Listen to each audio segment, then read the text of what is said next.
Okay, so we're on to question 2, part C. So this is the integral of x to the 5 times natural log x dx.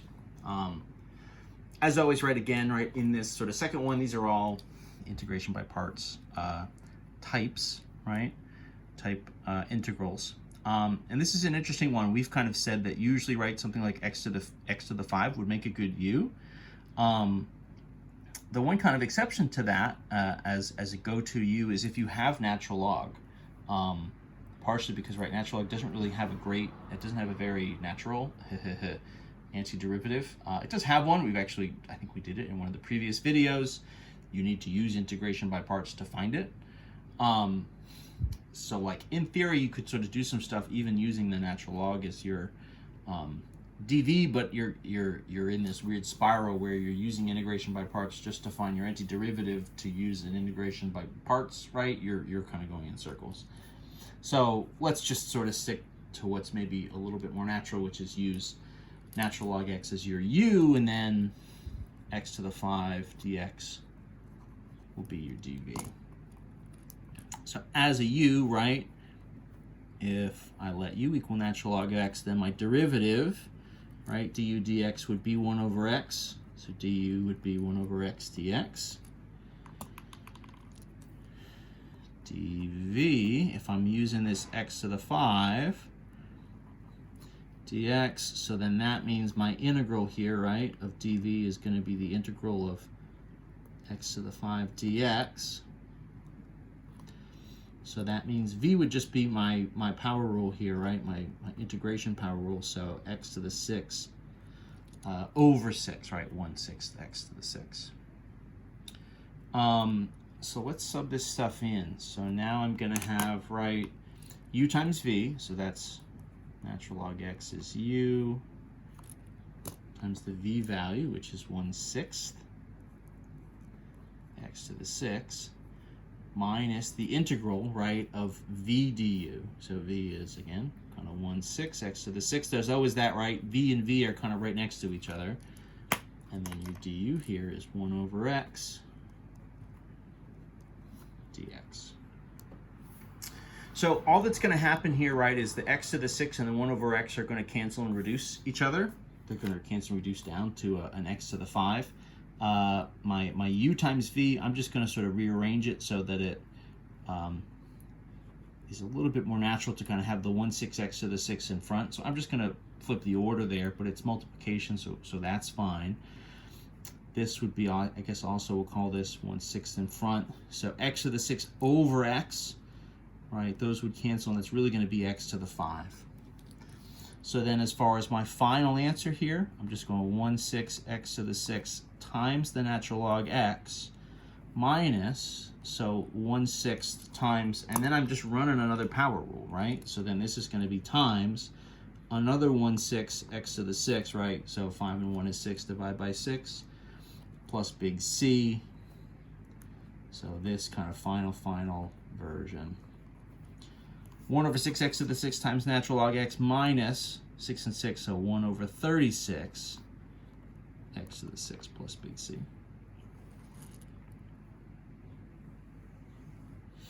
And that'll be our final antiderivative, right? So anytime we have that kind of power in a natural log, you want natural log as your u, because it has that 1 over x as its derivative, and then just use power rule and use the x to the power as your dv and go from there. You get something kind of similar. Last but not least in this section, we save the best for last. So this is e to the negative 2x times cosine x dx. So this looks like one of the ones where you're going to have kind of an infinite loop going, right? So any kind of e, e to the x, e to the 2x, in this case negative 2x, any of that stuff, right? Either going antiderivatives or derivatives, you're going to get the same kind of terms over and over and over again. And then similarly, if you have a cosine either from the derivative or the antiderivative perspective, cosine is just going to go back and forth between cosine and sine. You know, some positives and negatives, watching the plus minuses as we go. But both of these are just going to kind of loop. The strategy then is to use our integration by parts, set it up, and just kind of run it down and look for an opportunity to sort of get another version of this original integral, and then we'll do some algebra moves to actually sort of get our final solution. First things first, though, we need u and we need dv. In theory, either work. I'm going to use e to the negative 2x as my u here. That minus 2x, if I do derivatives of that, I think it'll be just slightly easier than if I have to do an antiderivative. Cosine x, right, as my dv would go backwards just to regular sine x, and that should go pretty smoothly. So let u equal e to the minus 2x. That means your derivative, du dx, would be e to the minus 2x times minus 2, right? So du would be e to the negative 2x times negative 2 dx. Just kind of shifting around our du's and dx's there, just in the usual way. If dv is cosine x dx, then that means your v value is the antiderivative, right? So we said the antiderivative for cosine of x is sine of x. Just kind of right down the middle. I think I flip-flop. I'm usually doing my u's in green and my dv's in purple. It doesn't really matter. So this would be u times v. So u is e to the minus 2x times my v value, which is sine x. So far, so good. Minus the integral of v, sine x, times this du. So I'm going to kind of rearrange this. We'll call this negative 2 in front, e to the minus 2x dx. So this is like, right, e to the minus 2x sine x minus 2, so that'll be plus 2 times the integral e to the minus 2x sine x dx. So this is another one, right, to sort of do this strategy here. When you get these kind of infinite loops, you need to go at least 2 rounds, usually, right, before you start to sort of get something to show up again.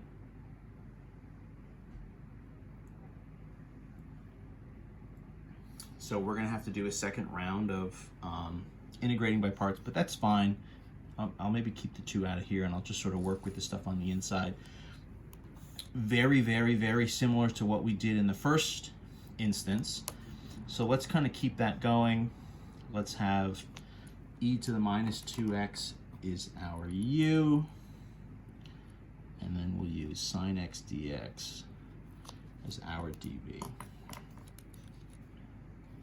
So let u equal e to the minus 2x. Then we know du is going to be minus 2 e to the minus 2x dx, right? I mean, that's just carried over from the one that we did at the beginning.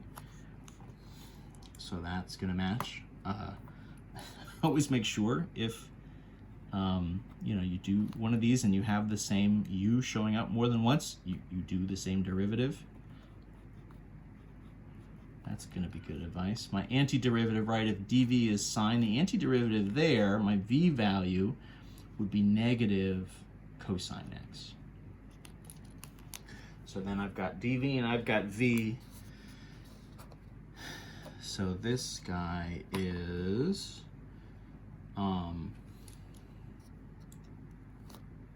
so e to the minus 2x sine x plus 2 times the quantity, so u times v, so u is e to the negative 2x times v, which is negative cosine of x, minus, right, the integral of v, which is negative cosine x, times that du, which is negative 2 e to the minus 2x dx. This thing's getting very crooked. I might have to sort of send this onto a new page. But let's clean it up. I tell you what, I'm gonna clean it up and write it with the original on a new page. So let me carry this over onto a fresh sheet. So this is question 2D continued. So we're at the point where the original integral, right, was e to the minus 2x times cosine x dx. So that's kind of what we're on the lookout for. And what we had, I guess I'll try to keep these colors a little consistent. So this was e to the minus 2x sine of x plus, so 2 times the quantity. So then this will be, oh gosh, and of course then that really is going to be a minus. So I'm going to try to clean this up. I have to make it so you guys can actually see all this. Right, so I carry the original down. E to the minus 2x sine x is here. So then 2 times e to the minus 2x times negative cosine. So that's really going to be, right, minus 2 times e to the minus 2x cosine x. Now there's, gosh, how many negatives here? So this is double negative is plus, but then this is minus. But then this is plus 2, so this will be, so what did you say, plus minus, so minus 4.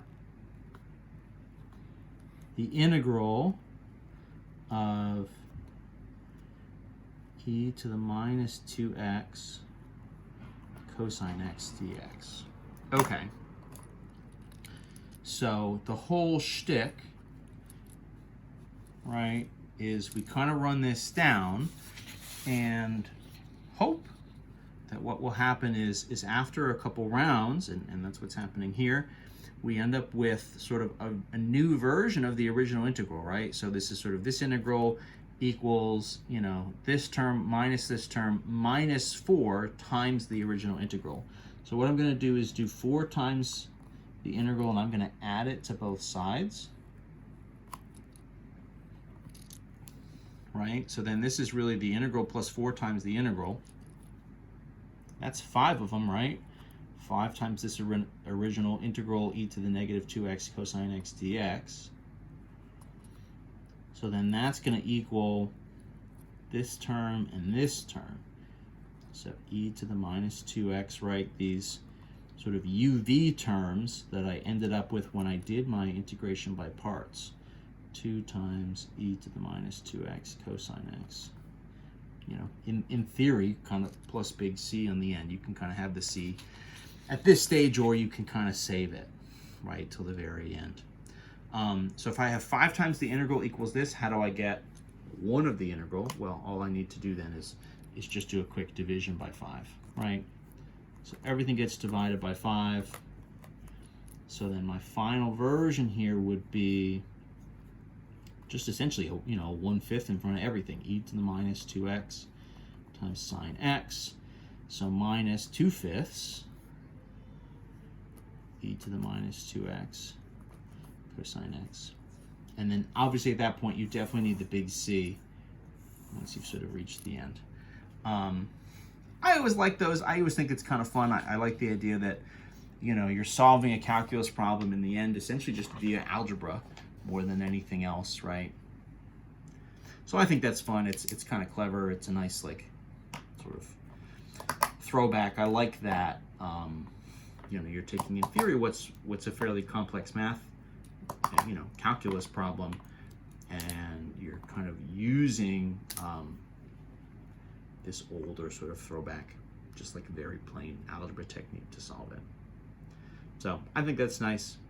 In any event, that's the end of the questions for question 2. We did A through D, so that's the end of the integration by parts on the practice. We'll see you in the next video for question number 3.